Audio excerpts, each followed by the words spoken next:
नमस्कार, मैं जागो और जगाओ से मणि कुमार। धर्म और आत्मा परमात्मा के डर को अपने तर्कों से औंधे-मुंह पटकने वाले निडर महानुभाव और समाज को उसके सुस्पष्ट आईना दिखाने वाले महान समाज सुधारक पेरियर ईवी रामासामी नायकर जी के जन्मदिवस की हार्दिक मंगल कामनाएं।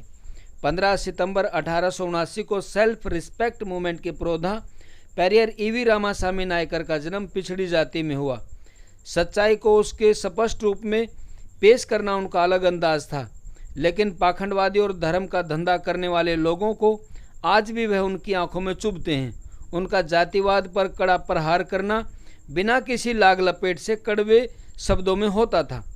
पेरियर ने देवी देवता, ईश्वर, अल्लाह, परमात्मा, इन सब पर बहुत सारे प्रश्न खड़े किए, जैसे तुम चुप क्यों रहते हो, तुम पूजा अर्चना क्यों करवाते हो, तुम अपनी खुशामद क्यों करवाते हो, क्या तुम भूखे हो जो लोगों से प्रसाद चढ़वाते हो, क्या तुम मांसाहारी हो जो पशुओं की बलि चढ़वाते हो, क्या तुम व्यापारी हो जो सोना चढ़वाते हो, क्या तुम अनाचारी हो जो देवदासी रखते हो, क्या तुम बहरे हो जो बेवजह होते महिलाओं के साथ बुरा आचरण और बेवजह मरते लोगों की आवाज़ तुमको सुनाई नहीं देती, क्या तुम अंधे हो जो रोज़ अपराध होते हैं उसे देख नहीं पाते, क्या तुम गूंगे हो जो दुख तकलीफ में लोग होते हैं उन पर एक भी शब्द नहीं बोल पाते।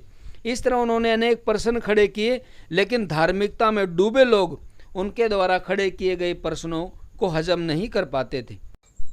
शुरुआती दौर में पेरियर भारतीय स्वतंत्रता संग्राम में शामिल हुए।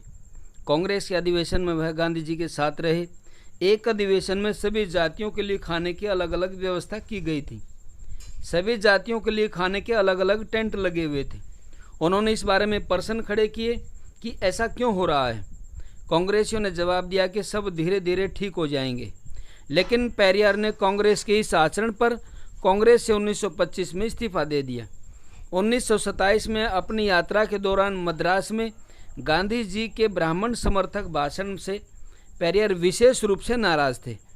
उसके बाद उन्होंने द्रविड़ आंदोलन में अपनी पूरी ताकत लगा दी। उसके बाद पेरियर ईवी रामासामी नायकर बाबा साहब डॉक्टर अंबेडकर के संपर्क में आए और बाबा साहब के संपर्क में आने के बाद 1954 में बाबा साहब के साथ बर्मा में आयोजित विश्व बौद्ध सम्मेलन में शामिल हुए। वहां जाकर उन्होंने बुद्ध धम्म को बहुत नज़दीकी से देखा तथा बुद्ध धम्म को पढ़ने का मौका मिला। रावण और उसकी लंका उनका एक प्रसिद्ध ग्रंथ है। सच्ची रामायण पूरे भारत में प्रचलित तथा विरोध का विषय पुस्तक है। वह आर्य व द्रविड़ संस्कृतियों के युगांतरी संघर्ष के बुद्धिजीवी चिंतक के रूप में तथा द्राविड़ संस्कृति के पक्षधर के रूप में प्रचारित हुए। दुख की बात यह है कि आज भी उनको भले दुनिया से विदा हुए इतने वर्ष हो गए हैं, लेकिन उसके बावजूद भी हम आज तक पेरियर के चिंतन को, जिसमें इंसान को इंसान माना गया है, उस विषय को आज तक नहीं समझ पाए। स्पेशल डेस्क, जागो और जगाओ।